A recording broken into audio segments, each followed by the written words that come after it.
Hey, Harry here with another book review for you. This book review is going to be on The Monsters of Men, which is the third and final book in the Chaos Walking series by Patrick Ness. This book is 303 pages long.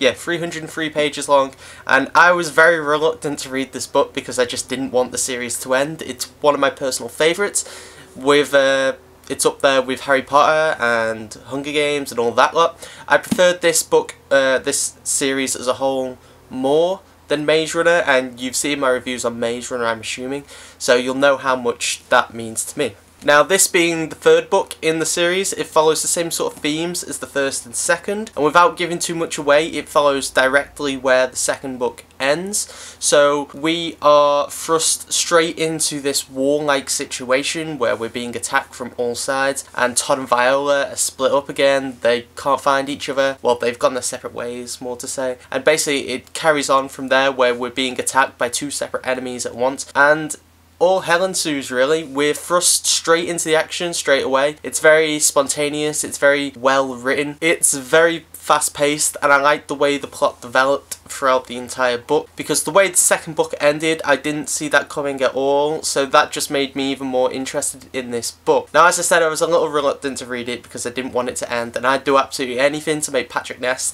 write maybe a little short story carrying on from where this book ends, because the way it ends was very shocking. I was, if you follow me on Twitter, there's a certain scene near the end of the book that just had me completely shocked, and I didn't see that coming. It's not the sort of thing, it's the sort of thing you can predict, but you just don't want that to happen.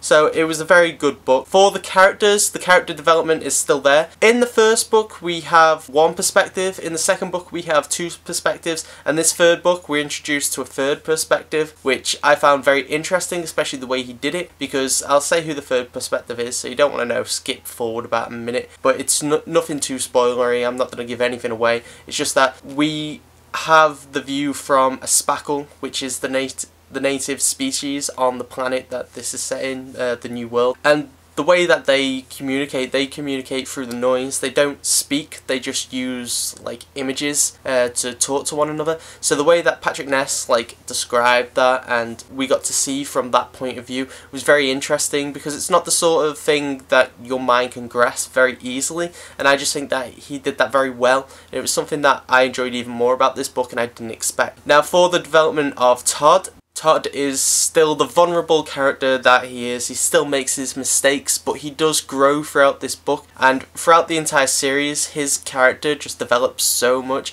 and I became very attached to him and Viola both, because those characters together are just absolutely outstanding. You need to read this book, this entire series. You need to get on it if you haven't already. With all the different writing styles in this entire series, the notions of love, of war, of victory, of betrayal, the whole lot, Patrick Ness does this very well, and I think overall this entire series is absolutely amazing. I'm gonna have to check out his Monster Calls book and anything else he's picked up, just because I like his writing style that much. So I definitely recommend picking up this book. For my rating of The Monsters of Men, as you know, I gave the first and second 5 stars, so it's a bit predictable that I'm going to give Monsters of Men by Patrick Ness, the final book in the Chaos Walking series, a 5 out of 5, and I'd highly recommend it. You need to read this series.